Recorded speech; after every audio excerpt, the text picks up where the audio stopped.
Hello my beautiful viewers, আসসালামু আলাইকুম everyone. আশা করি সবাই ভালো আছেন। Welcome to back my another new video. তো আজকের ভিডিওতে আমি একটা ইম্পর্টেন্ট টপিক নিয়ে আলোচনা করব। যারা রাশিয়াতে আসতে চান তাদের হয়তো অনেকের কোশ্চেন থাকে। অনেকে আমাকে কমেন্ট করছেন যে আসলে ভাইয়া রাশিয়াতে মুসলিমদের জন্য কী সুযোগ সুবিধা আছে, রাশিয়াতে মুসলিমদের জন্য কোনো প্রতিবন্ধকতা আছে নাকি, রাশিয়া মুসলিমরা কি স্বাচ্ছন্দ্যভাবে থাকতে পারে কি পারে না। যেহেতু দেখেন, এই ভিডিওটা মেক করতেছি কারণ বাংলাদেশের মোস্ট অফ দ্য মানুষ মনে করেন যে মুসলিম, ম্যাক্সিমাম 95% বাংলাদেশি ভিউয়ার্স আমার। তো অনেকে আমাকে এই কমেন্টটা করেন, তো আমার মনে হলো যে আপনাদের জানার জন্য আমার এই ভিডিওটা আসলে মেক করা উচিত। আসলে রাশিয়া মুসলিমদের জন্য কীরকম, মুসলিম ফ্রেন্ডলি নাকি।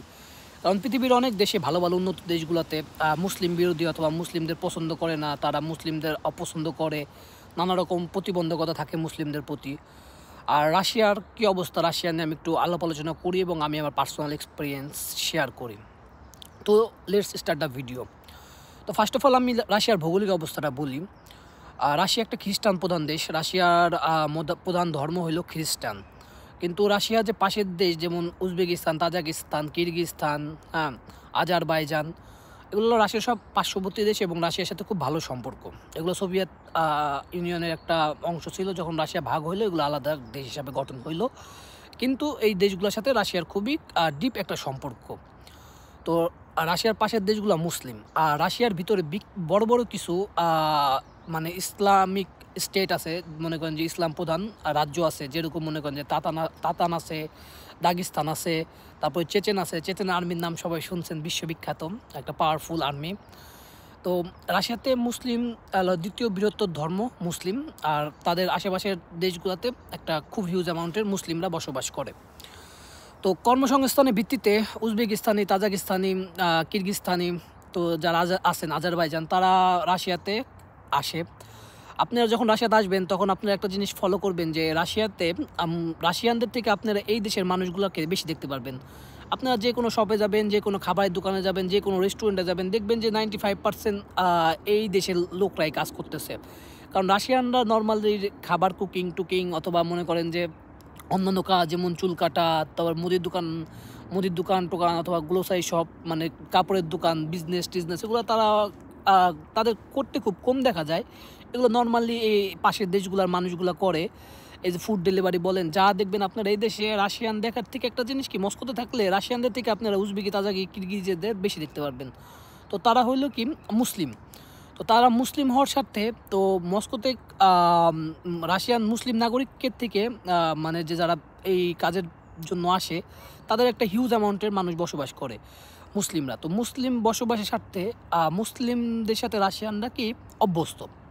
কারণ দেখেন, ওরা যেখানে খাইতে যায়, ওরা যেখানে যায়, সব জায়গায় ওরা মুসলিম দেখতে পারে। আসলে এটা নতুন না, এটা অনেক আগে থেকে তাদের মুসলিমদের সাথে বসবাস। এবং রাশিয়ার ভিতরে মুসলিম বড় বড় স্টেট আছে, তাদের খুব ভালো সম্পর্ক। ধরতে গেলে রাশিয়ার সাথে, মানে রাশিয়ান খ্রিস্টানদের সাথে মুসলিমদের খুব ডিপলি সম্পর্ক। তারা দুজনের সাথে দুজন অভ্যস্ত। মনে করেন যে কোনো ভেদাভেদ নাই, কোনো নাই। রাশিয়া থেকে আমরা মস্কোতে আছি, আমাদের মস্কো সেন্ট্রাল মস্কিউম, প্রসপেক্ট মিরা, যেটা মস্কো জাতীয় মসজিদ। তো এখানে আছে বেশ কিছু মসজিদ আছে, দূরে দূরে কাছে কাছে ভালো ভালো মসজিদ আছে, অনেক সুন্দর, দেখলে পারে খুব ভালো লাগে। আমি আপনাদের মাঝে ভিডিও আনছি, আপনারা প্রিভিয়াসলি হয়তো দেখছেন। তো মনে করেন অনেক মানুষ পাবেন যারা নামাজ পড়তেছে, যারা মনে করেন যে আপনাকে সম্মান করতেছে। রাস্তাঘাটে দেখবেন আপনি গেলে পারে আপনাকে সালাম দিবে। এখানে মুসলিমের সংখ্যা অনেক ভালো, অনেক হিউজ অ্যামাউন্টের মুসলিম বসবাস করে। তো আপনি টেনশন করেন না যারা আসবেন যে আসলে মুসলিমদের সাথে তারা কীরকম আচরণ করে। না, আপনারা আশেপাশে ম্যাক্সিমাম মানুষই দেখবেন মুসলিম। যেখানে আমি একটা আমার এক্সপিরিয়েন্স শেয়ার করি, যেমন আমি যে রেস্টুরেন্টে চাকরি করি সেটা হলো একটা জাপানিজ রেস্টুরেন্ট। এখানে আমরা স্টাফ আছি প্রায় 43 জন। তার ভিতরে শুধুমাত্র 4 জন, 2 জন খ্রিস্টান, 2 জন হিন্দু, আর বাকি সবাই মুসলিম। তো বুঝতেছেন, প্রায় মোস্ট অফ দ্য রেস্টুরেন্টেই এই সিস্টেম, মানে 2-1 জন খ্রিস্টান থাকে, অথবা 2-1 জন হিন্দু থাকে, ইন্ডিয়া অথবা বাংলাদেশি, আর ম্যাক্সিমাম উজবেকি, তাজাকি সবাই ওরা মুসলিম থাকে। ওই দেশে আবার অন্য ধর্মের লোক নাই বললেই চলে। তো এই স্বার্থে মনে করেন যে আপনি যেখানে কাজ করবেন, যেখানে ঘুরবেন, যেখানে খাবেন, সব দেখবেন আশেপাশে মুসলিম পরিবেশ। তো আরেকটা বড় কোশ্চেন যে রাশিয়াতে হালাল খাবারের ব্যবস্থা আছে নাকি, রাশিয়াতে হালাল খাবার পাওয়া যায় কি যায় না। Yes, you can easily find the halal food in Russia because of the Muslim people who lives in Russia, they eat most of the time halal. তো হালালের জন্য আপনার এটা নিয়ে ইনশাল্লাহ কোনো টেনশন করতে হবে না, কারণ আপনার এখানে হালাল মাংস, হালাল সব কিছুই পাবেন। মনে করেন যে হালাল চিজ, পনির থেকে শুরু করে হালাল সসেস সব কিছু আপনার হালাল এখানে একটা মনে করেন যে আছে। যদিও সব জায়গায় পাওয়া যায় না, কিছু কিছু জায়গায় কম পাওয়া যায়, মানে কিছু কিছু জায়গায় পাওয়া যায়, কিছু কিছু জায়গায় পাওয়া যায় না, কম পাওয়া যায়। তারপরেও একটু দূরে গেলেও আপনারা এই জিনিসটা অ্যাভেলেবেল পাবেন। মাংস টাংস যা লাগে আপনারা হালাল ইজিলি খুঁজে বাইর করতে পারবেন।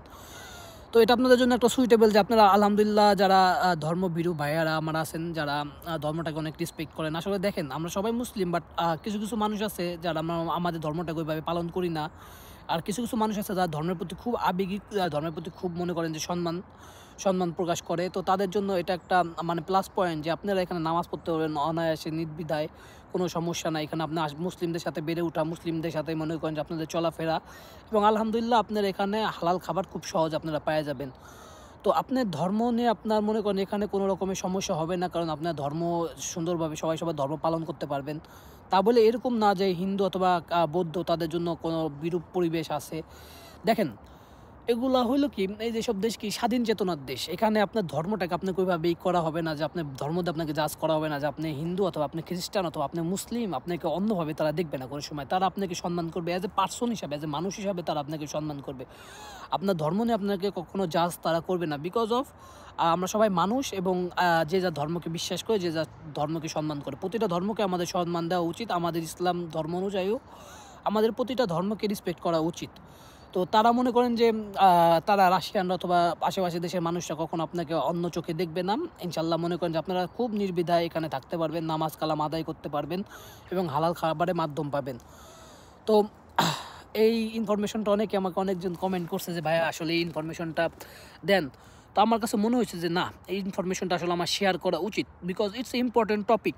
কারণ যারা আসে মোস্ট অফ দ্য মুসলিম, তাদের একটা এই কোশ্চেন থাকে যে হালাল খাবার পাওয়া যায় কি না, অথবা সব কিছু ঠিকভাবে হয় কি না, মুসলিমদের জন্য সব কিছু ঠিকঠাক আছে নাকি। তো আলহামদুলিল্লাহ আমি বললাম যে আপনাদের জন্য সব কিছু এখানে ঠিকঠাক আছে, ইনশাল্লাহ আপনাদের কোনো অসুবিধা হবে না। তো আজকের ভিডিওটা এই পর্যন্তই, ভিডিওটা আর বড় করলাম না। আর যদি আপনাদের কোনো প্রশ্ন থাকে অবশ্যই আমাকে কমেন্ট করবেন, আমি রিপ্লাই দেওয়ার চেষ্টা করব। সময় স্বল্পতার কারণে আমি অনেক সময় রিপ্লাই দিতে পারি না যদিও। তো আমি চেষ্টা করব আপনাদের যে কমেন্টটা বেশি আসবে ওটা নিয়ে আমি একটা কোনো টপিক নিয়ে আমি ভিডিও পুনরায় মেক করব। তো যাদের মনে করেন যে কোনো কনফিউশন আছে সবাই আমাকে মেসেজ করবেন, কমেন্ট করবেন, ইনশাল্লাহ আমি আপনাদের টপিক নিয়ে আবার ভিডিও মেক করব। তো এবারে এই থেকে আমি আপনাদের কাছ থেকে বিদায় নেই। আসসালামু আলাইকুম। তো দেখা হবে অন্য নতুন কোনো একটা ভিডিওতে।